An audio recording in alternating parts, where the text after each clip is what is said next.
Ini boleh dikatakan masih musim perayaan Tahun Baru Cina. Dan saya tak tahu sama ada saya ini bernasib baik, bertuah, ataupun cukup malang. Tahun Baru Cina ini saya dapat angpau yang paling besar sekali dalam kehidupan saya. I've received the biggest angpau that one can ask for ever in my life, and hope perhaps this will be the biggest angpau ever in my entire life. I can't imagine anything bigger. I've received a writ of summons from none other than the Prime Minister himself,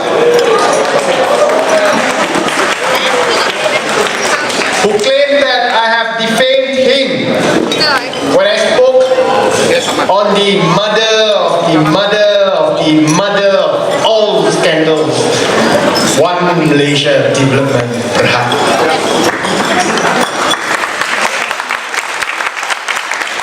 Saya tak tahu sama ada saya sepatutnya bangga saya jadi MP yang pertama yang disaman oleh mana-mana Perdana Menteri di Malaysia. The first MP to be sued for defamation in Malaysia by the Prime Minister. Ataupun saya sepatutnya rasa malu, rasa bersalah, kerana sepatutnya bila ada seorang Perdana Menteri saman sama satu orang, orang yang kena saman tu sepatutnya rasa salah, malu. Tapi bagi saya macam perasaan tak sama. Perasaan tak sama kerana saya ingin menentang, mencabar saman yang telah pun diberikan oleh Perdana Menteri, kerana saya tahu rakyat berjuta-juta ada di belakang saya untuk menyokong segala perjuangan yang saya ada melawan Perdana Menteri. Kami mengalu-alukan kehadiran Yang Amat Berhormat Menteri Besar Selangor, Tuan Azmin Ali, hadir malam ini.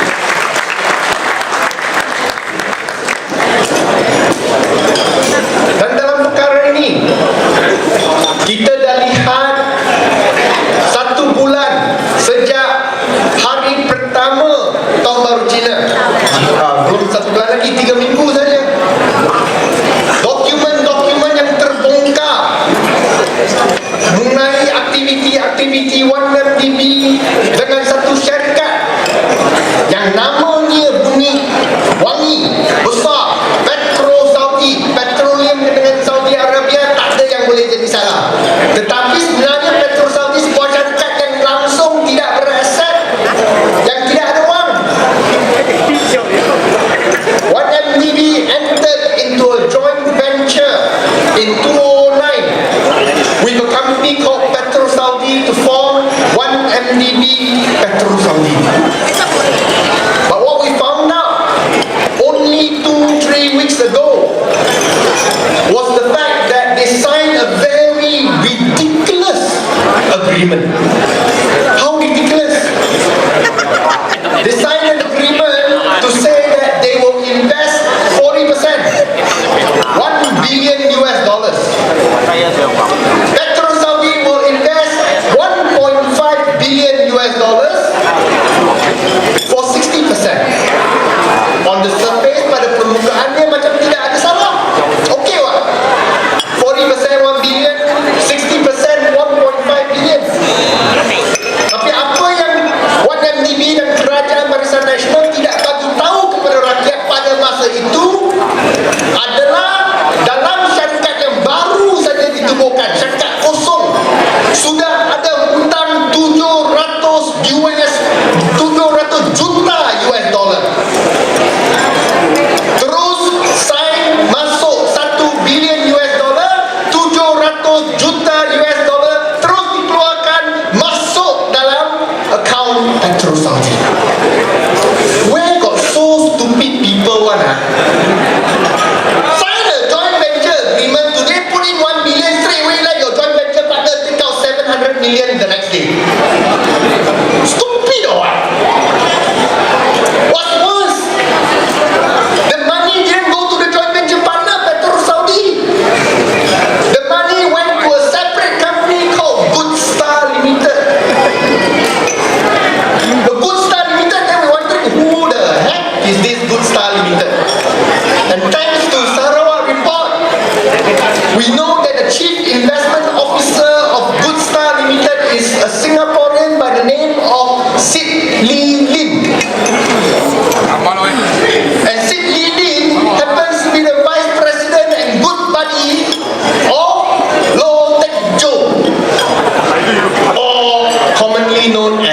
Jho Low. You know what? That Sid Lilina, after signing the JB agreement, receiving the $700 million wrote on his Facebook, I can feel the earth under my feet. I also can feel if 700 million comes into my account. How can? Not only 700 million was taken out. I was telling you just now, Saudi have to inject 1.5 billion of assets into the joint venture. Did they inject anything? Yes, they did inject something.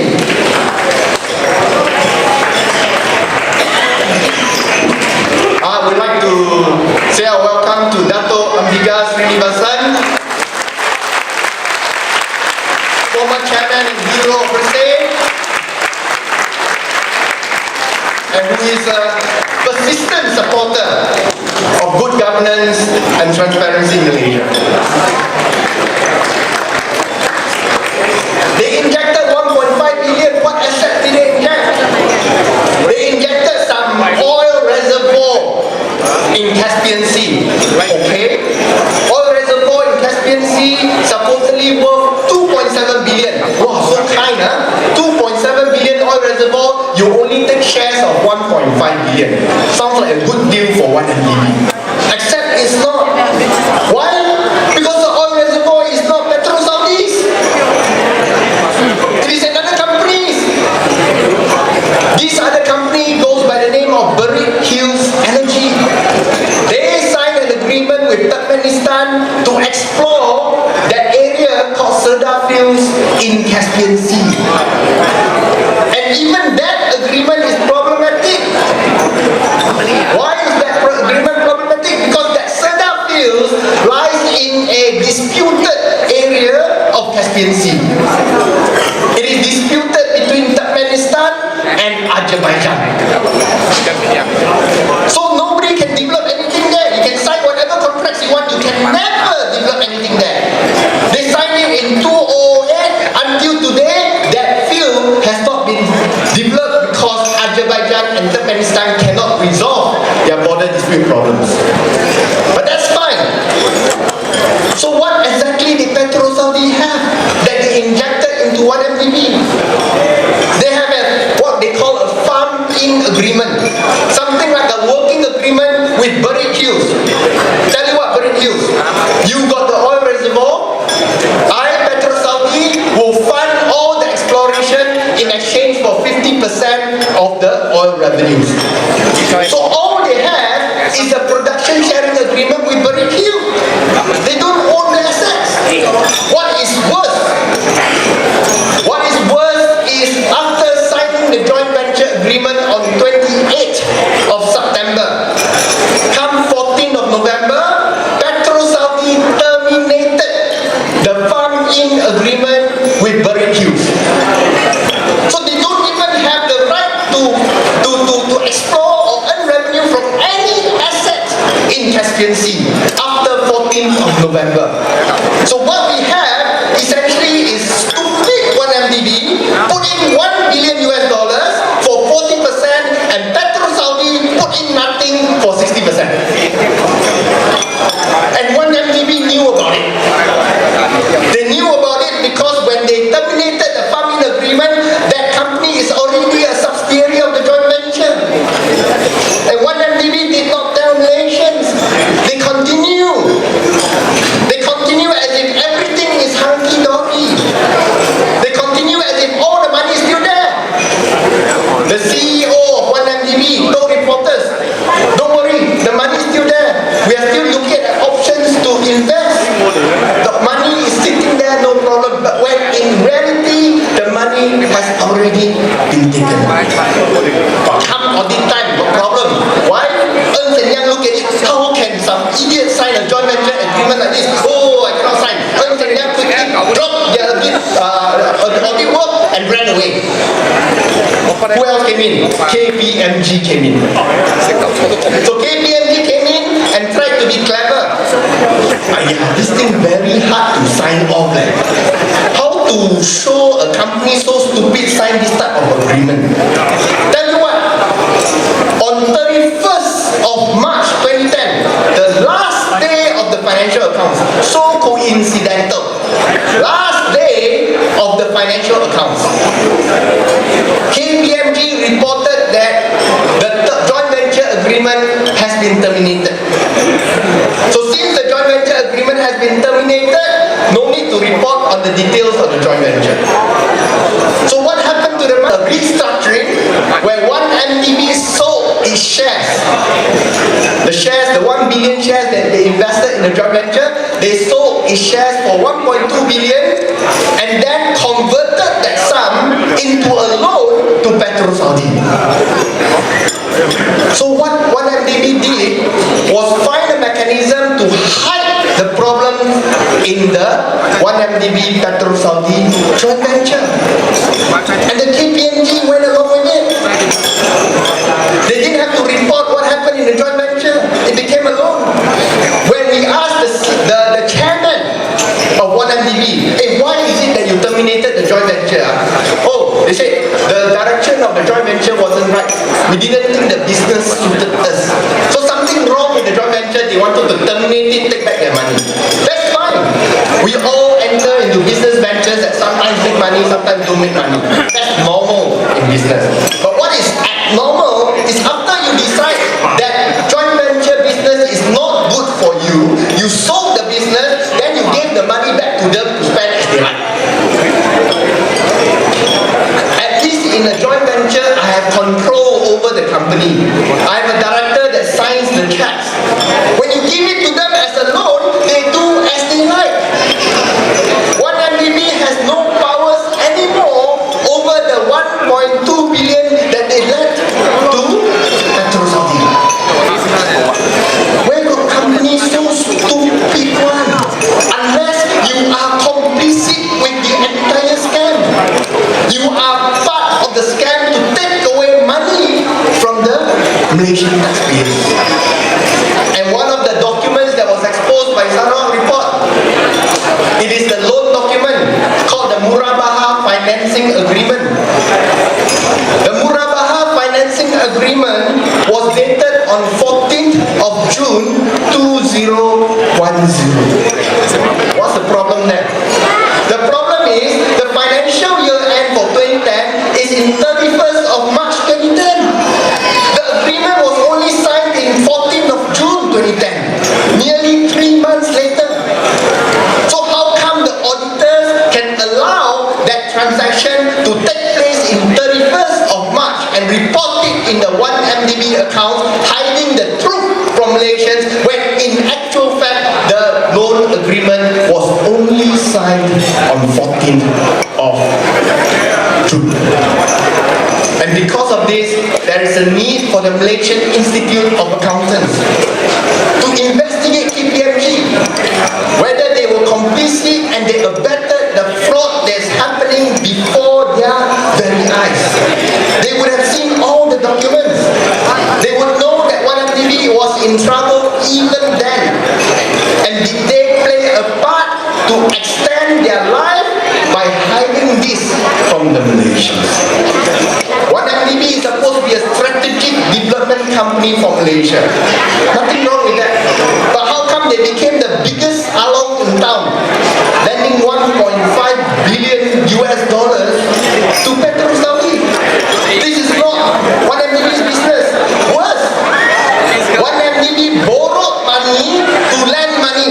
That is the worst type of along you can find it, because you won't make money. You got money, you want to lend people money, make money from the interest, fair enough. You borrow money to lend people money, you stupid.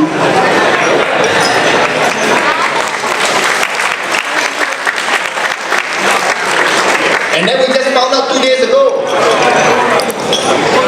documents relating to additional loans that 1MDB gave to Petro Saudi. You know, 1MDB already kena bitten. You know you have been bitten. 1.2 billion stuck in Petro Saudi. Don't know when you can get it back. And yet, despite that, 1MDB lent, 1 year later, lent another 500 million US to Petro Saudi. Another $500 million, which is approximately 1.6 billion ringgit. These are huge sums, you know. These are not like lending 1 million, 2 million, 10 million, 20 million. 1.6 billion ringgit in one loan from one MDB to Petro Saudi. Sarawak report exposed the conversation between Jho Low and the CEO of Petro Saudi, Patrick Mahoney. And what did the conversation say? Hey, Patrick Mahoney said, this loan very big. I think we need Bank Negara approval, right, for one MDB to transfer the money to us. I scared if the authorities come to me and I take illegal money. At least Patrick Mahoney a bit smart, no? Need Bank Negara approval. Jho Low say what? Jho Low reply say, no need, don't worry, forget about Bank Negara. Patrick Mahoney asked, why? Don't worry, this loan already approved by the finance minister, who is also the prime minister, so no need Bank Negara approval. Who is the finance minister? Who is the prime minister?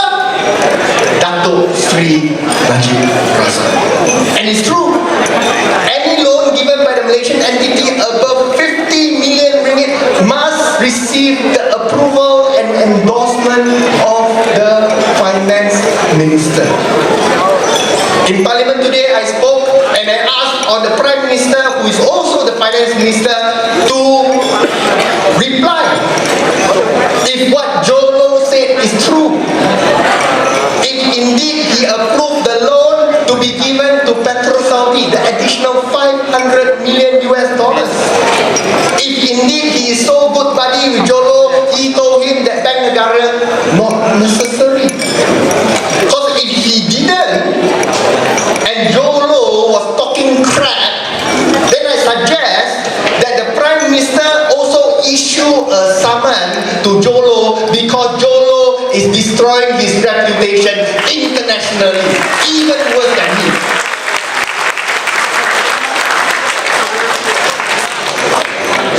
And what did they do with the 500 million? The 500 million was given to Petro Saudi. It was then transferred to Petro Saudi Seychelles. Now, that's where it gets very confusing, because that's what they want you to feel. Petro Saudi Cayman, Petro Saudi Seychelles, not the same. Not the same. Petro Saudi Seychelles, Petro Saudi Seychelles, on paper, is a subsidiary of Petro Saudi Cayman. But Sarawak report revealed an agreement between Petro Saudi Cayman and Jho Low and his associates. What was the agreement? The agreement was for Jho Low and associates to do whatever they want with Petro Saudi Seychelles, the Seychelles Islands. Which means that on paper it's a subsidiary, in reality it is Jho Low's plating. It is a front for Jho Low and his associates. So the 500 million that went to Petro Saudi Cayman, 160 million went to Good Star Limited. So even more money for Good Star Limited. 340 million went to Petro Saudi Cayman, out of which 260 million was transferred to Petro Saudi Seychelles, and via its subsidiary, Malaysian subsidiary, JAVACE, J-A-V-A-C-E, Sendirian Berhad, they acquired Utama Banking Group. And Utama Banking Group, who owns it? The Taib Mahmud family, the former Chief Minister of Sarawak. And they acquired the UBT Group for a total of 1.4 billion, out of which Taib Mahmud walks away with 465 million ringgit. Let us also welcome the arrival. Is that Izzah? Yes, let's welcome the host of this evening's dinner, MP for Lembah Pantai, Vice President of PKR, Nurul Izzah Anwar.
laundering, using illegally obtained funds through channels that were disguised through layers, acquire properties which are valid, that makes your investment or your money clean. That's why in Mandarin it's called 洗黑钱, wash it clean, wash the money clean. And that's what Jho Low did. Petro Saudi essentially was just a front for Jho Low. It wasn't some Middle Eastern investor. It was the stupid 1MDB money that went around the world and come back to Malaysia pretending to be Middle Eastern investor. And now 1MDB, Najib says, no problem. Because the whole Petro Saudi transaction, we made 488 million US dollars. My reply is very simple. Show me the trail, show me the money. No money, no talk. No money, there is fraud. And we wholly support, and we will continue to give our support to Auditor General Saudi. Today, we have a 42 billion black hole in the company 1MDB that is only 5 years old. You look at the company, and I know my time is up. You look at the company, it has only two businesses. It has the power business. They bought a lot of IPPs. Let's not talk about overvaluation. But they bought all their IPPs for approximately 13 billion ringgit. 13 billion ringgit. Then they have some properties. They bought Tun Razak Exchange for only 194 million before revaluing it to 2.7 billion. They bought Bandar Tun Razak for 1.6 billion before revaluing it to 4.3 billion. But they essentially spent less than 3 billion on all their properties. 13 billion plus 3 billion total spent for their two businesses, 16 billion. How much debt do they have? 42 billion. 42 minus 16, how much left? 24 billion. No, 26 billion. Where did 26 billion ringgit go? Very easy. In your books, you have only power plants, 13 billion.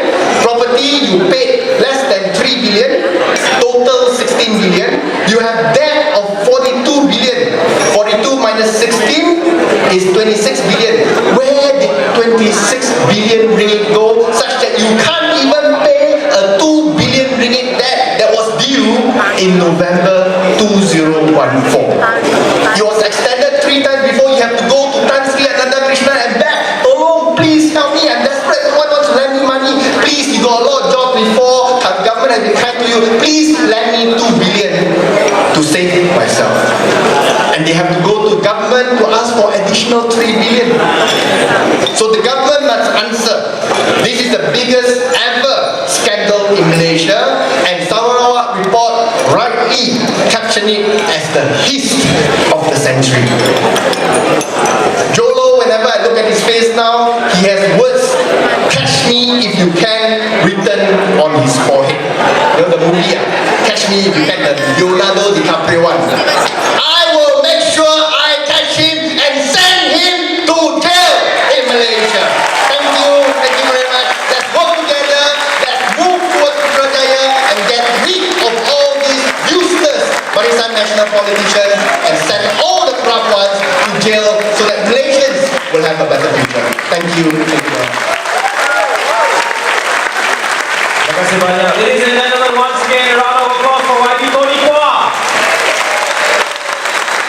Dan tanpa meninggalkan masa yang telah berada di hadapan kita, Datuk Ambiga Yang Berhormat Nurul Izzah dan Menteri Besar Selangor, beliau ada beberapa perkara untuk dilaksanakan selepas ini. Jadi tanpa berlengah lagi, saya menjemput Yang Amat Berhormat Datuk Menteri Besar Selangor Tuan Azmin Ali untuk menyampaikan ucapan beliau. Dipersilakan.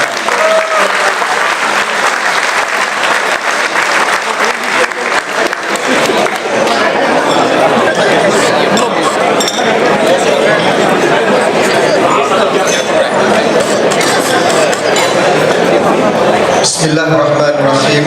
Assalamualaikum warahmatullahi ta'ala wabarakatuh. Dan salam sejahtera ke wilayah Pantai Thean Hou. Makan. think my Mandarin is much better than Tony. Yang saya hormati sahabat saya yang berhormat Puan Nurul Izzah, Ahli Parlimen Pantai, Naib Presiden dan host kita pada malam ini. Yang saya hormati yang berhormat Saudara Tony Poh, Datuk Ambiga, yang berhormat Dr. Idris Ahmad. Yang saya raikan juga para penyumbang, penderma jamuan pada malam ini, tuan-tuan dan puan-puan yang saya hormati sekalian. Saya rasa gembira kerana pada malam ini dapat bersama-sama dalam satu majlis yang saya kira penting, di mana ianya memperlihatkan rakyat Malaysia berbagai kaum dan agama terus mendukung usaha keadilan dan pakatan rakyat untuk membawa perubahan dalam negara Malaysia. Kita lihat tema pada malam ini, kepelbagaian kita raikan demi Malaysia. Yang ini saya kira satu tema yang penting untuk kita memberi peringatan kepada UMNO dan Barisan Nasional bahawa negara Malaysia ini akan hanya maju dan berjaya kalau kita ketepikan dasar perkauman yang sempit, dasar dan pendekatan agama yang sempit, dan kita maju sebagai rakyat Malaysia. But it is very unfortunate that UMNO and Barisan Nasional never learn their lesson. Dah kalah tahun 2013, tetapi masih sombong dan angkuh. Kita lihat baru-baru ini, bila harga barang naik, yang salah orang Cina.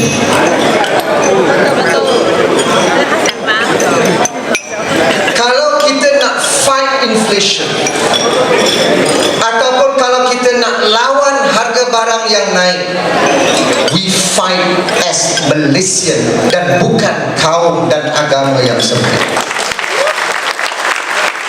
Kerana sama ada inflation ataupun rising prices, dia are colorblind.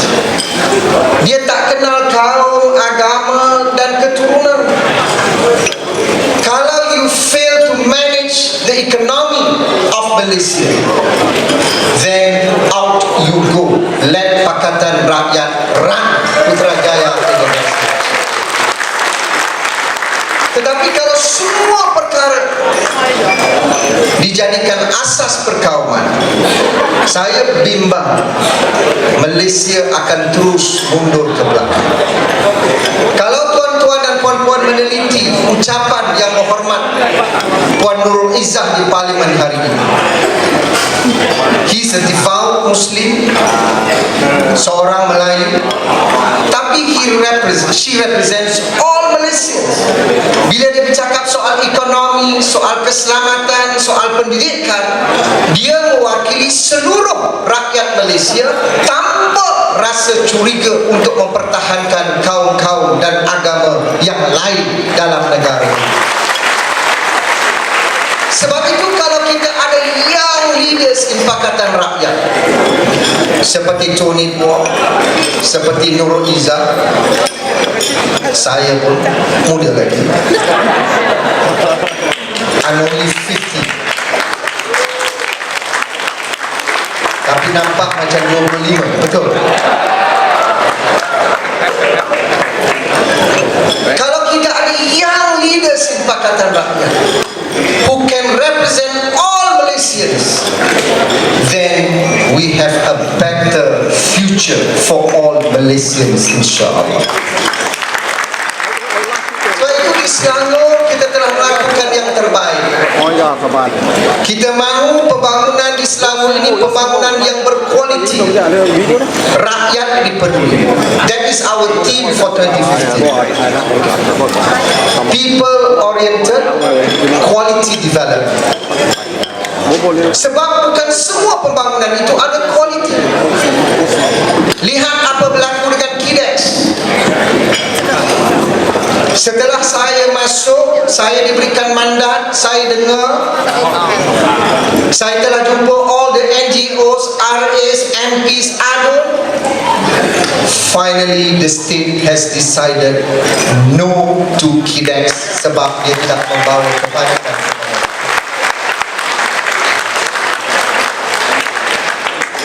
Bila saya buat keputusan no to KIDEX, baru Menteri Kerja Raya tulis surat dengan saya, Azmin, can I come and see you? Sekarang bukan kita jumpa Putrajaya, you come and talk to us. Let us work together in the interest of the rakyat. Jangan bully kita. Kita mewakili rakyat Selangor. Kita mahu pembangunan di Selangor ini pembangunan yang memberikan kebaikan kepada seluruh rakyat, not to one or two cronies of UMNO dan Barisan Nasional.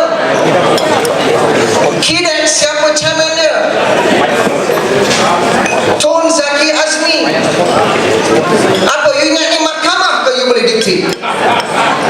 This is a state government yang kita run based on the support of the rakyat. Maka kita kena engage and listen to the rakyat.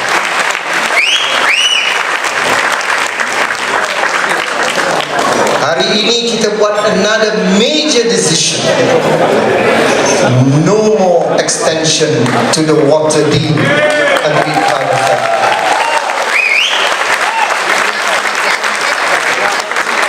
Pagi tadi saya ada heated argument with the Minister of air ni, water, Kedah, Maximus Ongkili. Heated argument. He wanted to blame the state for not agreeing to extend the agreement. Kita dah extend 3 kali. They supposed to conclude the master agreement in January this year. They asked for first extension. Okay lah, saya bagi until February. They asked for a second extension until 9th of March. Saya bagi. Tapi until yesterday, they tried to bully us. Kerana apa? Dalam master agreement, both parties, the state and the federal, have agreed to surrender certain amount of